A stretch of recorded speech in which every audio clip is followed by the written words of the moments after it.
வணிகத்தில் வெற்றி அடையணும்னு சொல்லி சொன்னால் நாங்கள் எப்பொழுதும் விழிப்போட இருக்கணும். அதே நேரம் விழிப்போட இருக்கிற வணிகர்களை தான் நாங்களும் தேடி பிடிக்கணும். அப்போ தான் எங்களுடைய வேலை இலகுவாக இருக்கும் மக்களை முடிக்கக்கூடியதா. அன்பு தமிழ் உறவுகளுக்கு வணக்கம். வாழ்தலிருந்து நான் முழக்கம் திரு கண்மணியோட நிற்கிறேன். நான் கண்மணி இழுத்துட்டு இருக்கிறேன். இங்கே பார்த்தீங்கன்னு சொன்னால் இழுத்துட்டு இருக்கிறேன். நான் டோண்டோவில் நிற்கிறபடியே இது கட்டி தான் கண்மணியை கூட்டிகிட்டு வரும் சொன்னால் ஒரு வீட்டில் வந்து அங்கே மின்சாரம் போயிட்டுது, கரண்ட் போயிட்டுது, பவர் போயிட்டுதுன்னு நம்ம இங்கே கனடாவில். அப்போ அவர் தன்னுடைய அந்த எலக்ட்ரீஷியன் இருக்கிறார் தானே, அதை திருத்துறவர், அதாவது மின்சார இணைப்புகளை திருத்துறவர்கிட்ட கூப்பிட்டுருக்கணும். அப்போ இவர் முதல் நாள் பின்னேறம் நடந்தது, அடுத்த நாள் காலமாக மத்தியானம் மட்டும் அவர் எடுக்க இல்லை. அப்போ நான் இவர் நண்பர் எனக்கு தொடர்பு கொண்டு கேட்டேன், சொன்னார் சம்மந்தமாக இப்படி எடுக்க இல்லை. அப்போ நாங்கள் உடனே என் பேர், அப்போ எனக்கு நானும் வணிகத்தில் இருந்தேன். அப்போ எனக்கு ஏறிட்டுது.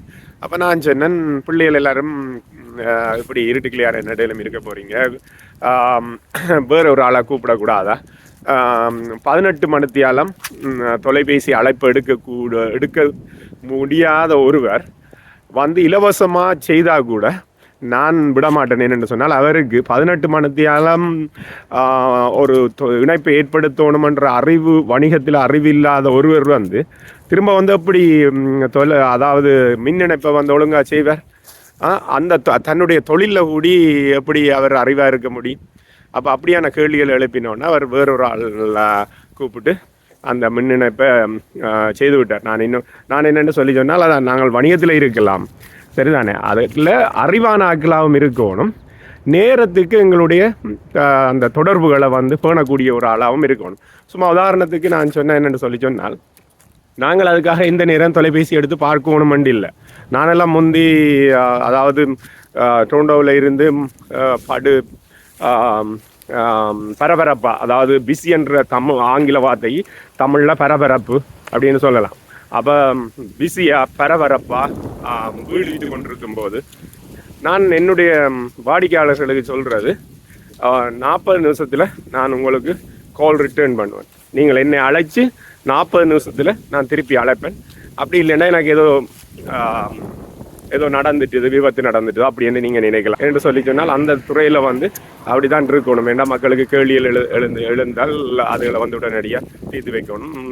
பல்வேறு வகையான சிக்கல்கள் வரும், அதை உடனே தீர்க்காட்டி அது இன்னும் பெரிய பிரச்சனையாக போயிடும். வணிகத்தில் வந்து டைம் மேனேஜ்மெண்ட் என்று சொல்கிறது, அதாவது எங்களுடைய நேரத்தை நிர்வகிக்கிறதுக்கு எங்களுக்கு அதுக்கு நல்ல அறிவு இருக்கணும், அதுக்கு நல்ல திறமை இருக்கணும். அப்படின்னு சொல்லி சொன்னால் தான் நாங்கள் வணிகத்தை நல்ல வடிவாக கொண்டு போகக்கூடியதாக இருக்கும். அதே மாதிரி இப்போ எங்களுடைய நேரத்தை வடிவாக நிர்வகிக்க தெரியாத ஒரு ஆள் மற்றவன்ற நேரத்தையும் கெடுத்து போயிடுவார். அப்போ கணவர் அப்படி வர மாட்டினோம். அப்போ நான் எல்லாம் வந்து இப்படி ஒரு அரை மணித்தியாலம் 1 மணித்தியாலத்துக்குள்ள நான் தொடர்பு ஏற்படுத்தினா அவர் எடுக்க இல்லைன்னு சொல்லி சொன்னால், சில நேரம் என் நண்பர்களுக்கு சொல்கிறது, என்னது கையில் தொலைபேசி என்ன ஒன்று வச்சுருக்க, தலையை சுற்றி போட்டு தூக்கி குளத்துக்குள்ள எறிஞ்சு விடலாம். அப்படி இப்போ நீங்கள் பார்த்தீங்கன்னு சொல்லி சொன்னால், பட்டுக்கோட்டை கல்யாண சுந்தரமே வந்து அருமையாக பாடியிருப்பார். நான் பழைய ஆள் இல்லை, அந்த பழைய விஷயங்களும் இல்லை, ஆனால் பட்டுக்கோட்டையாட்ட பாடல்கள், அவருடைய வரிகள் ஆழமாக இருக்கும், அந்த மாதிரி இருக்கும். அதில் அவர் சொல்லுவார், தூங்காதே தம்பி தூங்காதே என்று சொல்லி அந்த பாடலில் சொல்லுவார், அல்லும் பொழுதும் எல்லாம் தெருக்கல்லா இருந்து விட்டு அதிர்ஷ்டம் இல்லை என்று அலட்டி கொண்டாண்டு, அல்லும் பகலும் தெருக்கல்லா இருந்து விட்டு, அதாவது ஒரு சிந்தனையும் இல்லை, ஒரு விழிப்பும் இல்லை, தெருக்கல்லு மாதிரி இருந்து போட்டு பிறகு அதிர்ஷ்டம் இல்லை என்று சொல்லி அலட்டி கொண்டான்னு சொல்லி. அப்போ இதில் பார்த்தீங்கன்னா கடைசியாக ஒரு முடிவிலே முடிப்பார் வந்து, அருமையாக முடிப்பார் வந்து, என்னென்னு சொல்லி சொன்னால், கடைதனில் தூங்கியவன் முதல் இழந்தான், தன் கடமையில் தூங்கியவன் புகழ் இழந்தான். இதில் ஒரு முக்கியமான விஷயம் சொல்லணும். என்னடா, இந்த ஜூதர்கள் இருக்கணுமല്ലോ, அவையிலும் எங்களை மாதிரி தான் யோசிக்கிறார்கள், எங்களை விட கொஞ்சம் முன்னுக்கண்டு சொல்லலாம்.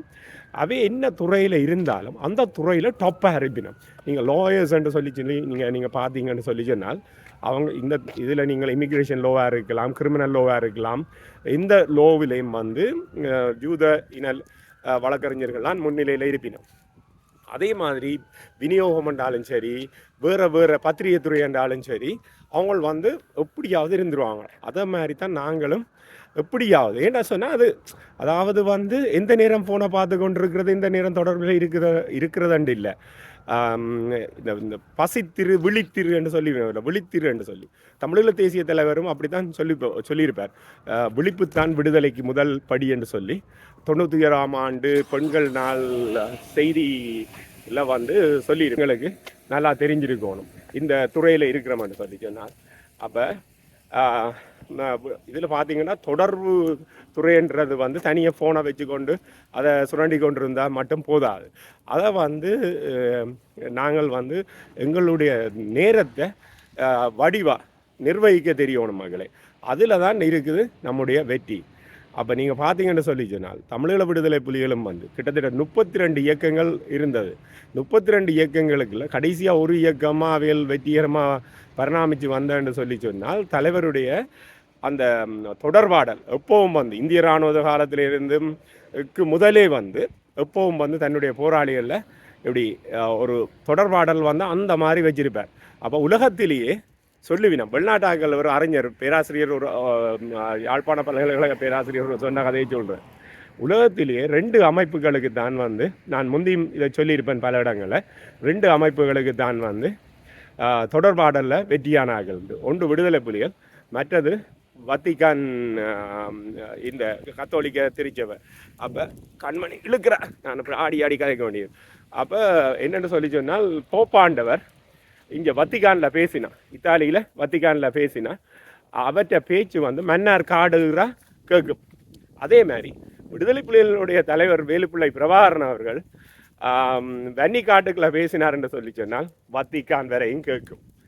இத்தாலி வீதிகளில் உலக பூமி பந்து அட்டதிக்கெங்கும் இருக்கிற இடங்களெல்லாம் கேட்கும். இப்போ வந்து பார்த்தீங்கன்னு சொல்லி சொன்னால் மாவீரர் மாதம் கார்த்திகை பூ செங்காந்தள் மலர் பூ குத்திட்ட. நன்றி மக்களே, வணக்கம். வாழ்தல் இனிது, நாமார்க்கும் குடியெல்லோம், நமனே அஞ்சோ.